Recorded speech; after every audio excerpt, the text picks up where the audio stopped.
Assalamu alaikum audience. Today we will read out chapter number 5, Independence Day, a great festival. The students became silent when Miss Saira entered the class. She had the effect on her pupils. She was a brilliant teacher and she caught the attention of the boys and girls. Miss Saira treated them like adults and respected their views. Farheen smiled as she waited in anticipation for the topic of the day and the discussion that would follow. Miss Saira smilingly looked at their eager faces. I see you all are ready to do some brainstorming, she said. Well, tell me, what comes to your mind when you think of the 14th of August? Oh no, thought Farheen. That's so boring. Who wants to talk about what happened 64 years back? I guess today we will have a very long 45 minutes till it's break time. तो ये एक class का scenario बताया जा रहा है। Miss Saira जो है वो टीचर हैं, she is a very good teacher. बच्चे उनसे बहुत इंस्पायर होते हैं, बहुत कुछ सीखते हैं और वो इंतज़ार करते हैं कि वो आएंगी और फिर जो है वो क्या बात वो कहेंगी और क्या होने वाला है क्लास में। तो आज जब वो क्लास में आई तो उन्होंने टॉपिक जो दिया बच्चों को सोचने के लिए वो क्या था, 14th ऑफ अगस्त। तो उससे एक बच्ची का जिक्र किया जा रहा है यहाँ पे, फ़रहीन, जो उसने सोचा कि तो बहुत बोरिंग टॉपिक है, आज तो बहुत देर से गुजरेगी क्लास। ऐसा ही होता है ना, जब क्लास में मज़ा ना आ रहा हो तो फिर टाइम बड़ा लंबा होता है, बहुत ही देर से क्लास ख़त्म होती है, और जब मज़ा आ रहा हो तो टाइम गुजरने का पता ही नहीं चलता क्लास का। It is the day of Pakistan's independence, said Imran. That's true. But what does it bring to your mind when you say Independence Day? Asked Miss Saira. Decorated buildings, colored lights, lovely national songs, and children waving small flags and raising slogans. Pakistan Zindabad, said Farheen. Delicious roadside eatables, said Afshan happily. I can only think of the motorbikes without silencers, young boys in a rowdy mood, terrible traffic jams and increased number of accidents, said Danish gloomily. तो अब बच्चों ने इसको discuss करना शुरू किया। अब different बच्चों की बात हो रही है। इमरान ने कहा कि पाकिस्तान इंडिपेंडेंस डे है। फ़रहीन ने कहा कि बिल्डिंग्स डेकोरेट होती हैं, नेशनल सॉन्ग प्ले किए जाते हैं, स्लोगन्स लगते हैं। उसके बाद अफशा ने कहा कि खाने पीने की चीज़ें भी मिलती हैं, और लेकिन दानिश ने कहा कि मुझे तो जो है यही याद आ रहा है कि लड़के जो है मोटर बाइक चलाते हैं बगैर साइलेंसर के, और ट्रैफिक भी जो है वो जैम हो जाती है, और एक्सीडेंट्स भी उस दिन बहुत होते हैं। Oh, come on, Danish, said Imran. You always look at the dark side of things. 14th of August is good fun and a time to celebrate. Exactly, you are right, Imran. Various variety shows are organized in schools and colleges. The national flag is hoisted on houses and buildings. Radio and TV telecast special programs. National songs are sung by children. In short, it is celebrated with full spirit and jubilation. But do you know what the words independence and freedom really mean? Independence from what? Freedom to do what? Miss Saira questioned her students who were confused by now. तो एक बच्चा जो बीच में से इमरान था वो बोला कि दानिश, ऐसी हर वक्त ऐसी नाउमीदी की बातें नहीं करते, अच्छा ख़ासा एक इवेंट है जो हम अच्छे तरीके से सेलिब्रेट करते हैं। फिर कोई और बोला कि अच्छे अच्छे प्रोग्राम्स भी लगते हैं, कॉलेजेस और स्कूल्स में भी अच्छा सा जो है वो फंक्शंस होते हैं और परचम भी लहराया जाता है। फिर जो है वो मिस सायरा जो थी उन्होंने फिर क्वेश्चन रेज़ किया, लेकिन उन्होंने बच्चों से कहा कि आपको वाकई इंडिपेंडेंस और फ्रीडम का मतलब पता है? इंडिपेंडेंस किस चीज़ से, फ्रीडम किस चीज़ की? तो अब बच्चे थोड़े कन्फ्यूज़ हो गए। A thought struck Farheen. She had forgotten her boredom with the topic by now. Teacher, do you mean to say that we celebrate the 14th of August without realizing its importance? She asked. Yes, Farheen, that's exactly what I mean. And to help us arrive at the real meaning of independence and freedom, I have invited a very special guest speaker and it is a surprise for you, she replied. तो फ़रहीन को फ़रहीन सोच में पड़ गई और भूल गई वो कि बोर शोर कोई होने वाली बात थी, वही बात भूल ही गई। और फिर उसने कहा अपनी टीचर से कि टीचर, क्या आप ये कहना चाह रही हैं कि हम इस बात की अहमियत को पहचाने बगैर कि 14th अगस्त कितना इम्पॉर्टेंट है हमारे लिए, हम उसको सेलिब्रेट करते रहते हैं? तो फ़रहीन की टीचर ने कहा, मिस सायरा ने कहा कि एग्जैक्टली, बिल्कुल मेरा यही मतलब है, और आप लोगों को इंडिपेंडेंस का रियल मीनिंग समझाने के लिए आज मैंने एक बहुत स्पेशल गेस्ट को जो है वो बुलाया है, और ये आप लोगों के लिए एक सरप्राइज़ है। The class was very excited by then. A guest speaker? Who could it be? Everybody wondered.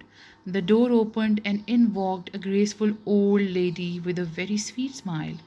Grandmother! Farheen's happiness knew no bounds. Is this the surprise you were talking about? Asked Farheen. Farheen's grandmother is our special guest for the day, Miss Saira said, beaming at her class. She took an active part in the struggle for partition. Mrs. Rahman, we would like you to share your experiences with us. Those must have been tiring times for you. I guess ये trying की जगह tiring होगा, spellings आगे पीछे हुए हैं. Asked Miss Saira. तो अब हुआ ये कि गेस्ट स्पीकर कौन होगा, सारा ये सोच में पड़ गए. तो एकदम से जो है फ़रहीन की जो है वो ग्रैंड मदर हैं, वो कमरे के अंदर आई और उन्होंने फ़रहीन तो बहुत खुश हो गई. और फिर मैम सायरा ने कहा कि इन्होंने जो है वो पार्टीशन के टाइम में बहुत एक्टिव पार्ट किया है, बहुत कोशिशें की हैं. तो अब देखें, आए देखते हैं वो क्या कह रही हैं. Well my children, I never thought of it that way. You must know that in those days were very few Muslim ladies were educated, so our task became even more important as we had to reach out to the females who had no access to the newspapers or the radio. Mrs. Rahman asked Saif, how did you convince them to join the struggle? It was not difficult, my son. Both Hindus and Britishers treated the Muslims very badly. तो अब जब Mrs Saira ने कहा था ना कि आपको तो बहुत मुश्किलात हुई होंगी, तो मिसेस रहमान ने कहा कि नहीं, मैंने तो इसको इस तरह से कभी सोचा ही नहीं. और फिर उन्होंने कहा कि उस ज़माने में मुसलमान ख़वातीन बहुत कम पढ़ी लिखी थी, तो सबसे पहला काम तो ये था कि उन तक एक्सेस करवाई जाए न्यूज़पेपर की और रेडियो की, ताकि वो जो करंट अफेयर्स से है वो उन जो आजकल हो रहा है उस टाइम में, जो आजकल हो रहा था उस टाइम में, तो वो उन तक पहुँचाया जा सके. तो मिसेस एक बच्चा है सैफ बीच में, उसने कहा तो आपने फिर ये कैसे कोशिश की कि उनको कन्विंस करें कि वो आपको ज्वाइन करें इस कोशिश के लिए, यानी कि अलग मुल्क होना चाहिए. तो उन्होंने कहा ये मुश्किल नहीं था, क्योंकि हिंदू और जो अंग्रेज़ थे वो दोनों ही मुसलमानों को बुरे तरीके से उनके साथ उनको ट्रीट करते थे. ये देखें बच्चों, ये क्लास का ओवरव्यू है. पीछे टीचर खड़ी हैं, आगे फ़रहीन की ग्रैंड मदर बैठी हुई हैं और बच्चे भी क्लास में बैठे ध्यान से उनकी बात सुन रहे हैं. They knew and we knew that no matter how hard we tried, the best jobs available in the market for the Indians would be given to the Hindus. They would get all the good orders from merchandise. The Muslims would as usual be ignored. तो उन्होंने कहा कि हम सबको पता था, उनको पता था कि जो सबसे अच्छी जॉब होती थी वो भी हिंदुओं को मिलती थी, जो सबसे अच्छा तजारत का सामान होता था वो भी उनको मिलता था, और मुसलमानों को जो है वो नज़रअंदाज किया जाता था. But why? asked Farheen. The Hindus were in the majority, you see. We were in the minority. Besides, the Britishers considered the Muslims their real enemy because the Muslims had ruled the subcontinent for many centuries. They, again, very few of us were educated, said the grandmother. उन्होंने क्या reasons बताए. एक तो Hindus majority में थे, ज़्यादा थे, मुसलमान कम थे, और फिर ब्रिटिशर्स जो थे वो मुसलमानों को ही अपना असली दुश्मन समझते थे, क्योंकि मुसलमानों ने बहुत अरसे तक सब कॉन्टिनेंट पर हुकूमत की थी. और फिर उन्होंने कहा, और फिर वही बात कि हम में से बहुत कम लोग जो है वो पढ़े लिखे थे. देखिए बच्चों, इसमें आपको एक बात जो समझ आनी चाहिए साथ, वो ये भी है कि एजुकेशन कितनी ज़रूरी है. कम एजुकेशन होने का भी एक प्रॉब्लम इंडिपेंडेंस के वक्त लोगों ने फेस किया, मुसलमानों ने. Okay, next. Sir Syed Ahmad Khan, that very great educator and scholar, made it his mission to motivate the Muslims to get good education. He felt that educated Muslims had a better chance of succeeding in discussing their problems with the British rulers, said the grandmother. अब sir Syed Ahmad Khan की बात हो रही है, उनका बहुत एक important role है. उस वक्त आज़ादी के वक्त उन्होंने जो है वो मुसलमानों को पढ़ाने में बहुत ज़्यादा काम किया, पढ़ाने के लिए, और उनका ये ख्याल था कि जब मुसलमान पढ़ लिख जाएंगे तो वो अपने मसाइल भी बेहतर जो है वो ब्रिटिशर्स तक जो है वो पहुँचा सकेंगे. Did you meet the Qaid-e-Azam grandmother? asked Farheen. Well, I attended most of the rallies that he addressed. Oh, he was a very charismatic and dynamic leader. Nobody could debate like him. He was the guiding spirit behind the whole movement. People were ready to sacrifice their lives for him. तब फ़रहीन ने पूछा कि आपने कभी कायद आज़म से आप मिली?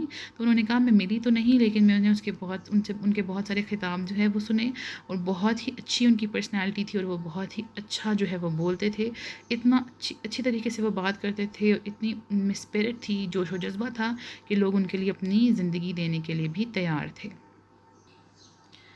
It was through the sacrifices of so many great men and women that Pakistan came into existence on the map of earth on 14th August 1947, said the grandmother. तो अब ये सारी बातें करने के बाद उन्होंने कहा कि इतने सारे मर्दों और औरतों की कुर्बानियों के बाद पाकिस्तान जो है वो 14 अगस्त 1947 को बना. Now you celebrate the Independence Day with firm determination that you will not waste your time in useless activities. As the Qaid said, you must devote yourself wholeheartedly to your studies, for that is your first obligation to yourselves, your parents, and to the state. तो अब दादी ने जो है, grand mother जो है, उन्होंने कहा कि अब आप लोग क्या करते हैं, इंडिपेंडेंस डे यूज़लेस एक्टिविटीज़ करके तो गुजार देते हैं। और कायद आज़म की उन्होंने एक सेइंग बताई कि सबसे ज़रूरी काम जो है एक बंदे का वो है कि अच्छे तरीके से वो पढ़े, क्योंकि ये सबसे पहली ड्यूटी है उसकी अपनी तरफ, उसके पेरेंट्स के लिए और मुल्क के लिए भी. You can raise your heads high and proudly that you are Pakistanis. Now do you understand when I say that I was honored to be a part of that struggle, explained grandmother with tears in her eyes. Actually, she recalled the sacrifices of men, women and children during this freedom movement. तो अब वो कह रही हैं कि आपको पता चला कि मैं इतना खुश क्यों होती हूँ, इतना फ़ख्र क्यों महसूस करती हूँ कि मैं भी उस स्ट्रगल का हिस्सा थी. तो उनकी आंखों में आंसू आ गए, क्योंकि उन्हें सारी वो पुरानी बातें याद आ गई. By this time, the whole class had moist eyes. They were greatly moved by her account. Mrs. Rahman, now we can celebrate Independence Day in its true spirit, said Imran, because we know the great efforts that must have gone into its making. My son, your elders strived hard to give you Pakistan. It is now up to you to carry this great legacy forward. Mrs. Rahman, we will try our utmost to live up to your expectations, said Danish with great solemnity. अब इसमें ending उन्होंने किस तरह से की है chapter की कि बच्चों को समझ आ गई कि वाकई कितनी मुश्किल से जो है पाकिस्तान उन्हें मिला है. और मिसेस रहमान ने भी फिर रिपीट किया कि पाकिस्तान बहुत मुश्किल से मिला है और उसको आगे कैसे लेकर चलना है, अब ये आप लोगों के हाथ में है. तो बच्चों, आप सब भी इन सब चीज़ों का हिस्सा हैं. आप भी तो पाकिस्तानी हैं ना. तो ठीक है, आपको भी समझ आनी चाहिए कि पाकिस्तान हमें आसानी से नहीं मिला, बहुत मुश्किल से मिला है. तो आप लोग भी, अभी आप लोगों की कितनी ड्यूटी है, क्या ज़िम्मेदारी है. सबसे फॉरमोस्ट ये कायद की सेइंग आप लोगों ने याद रखनी है कि आपकी सबसे पहली और इम्पॉर्टेंट ड्यूटी फ़िलहाल ये है कि आपने सब तरीके से, अच्छे तरीके से, बेस्ट तरीके से पढ़ना है. ये आप लोगों की फ़र्स्ट एंड फॉरमोस्ट ड्यूटी है, क्योंकि आप अच्छा पढ़ पाएंगे तो पाकिस्तान के लिए भी यूज़फुल साबित हो सकेंगे. ठीक है, तो उम्मीद करती हूँ अच्छे तरीके से पढ़ेंगे, कायद की इस सेइंग को याद रखेंगे, और ये भी याद रखेंगे कि हमें पाकिस्तान कितनी मुश्किल से मिला है. Thank you so much. अच्छे तरीके से इसको पढ़ें. जो नोट्स दिए गए हैं सॉल्व्ड, उनको लर्न करें, वीडियोज़ को लाइक करें और चैनल को सब्सक्राइब करें. अल्लाह हाफ़िज़.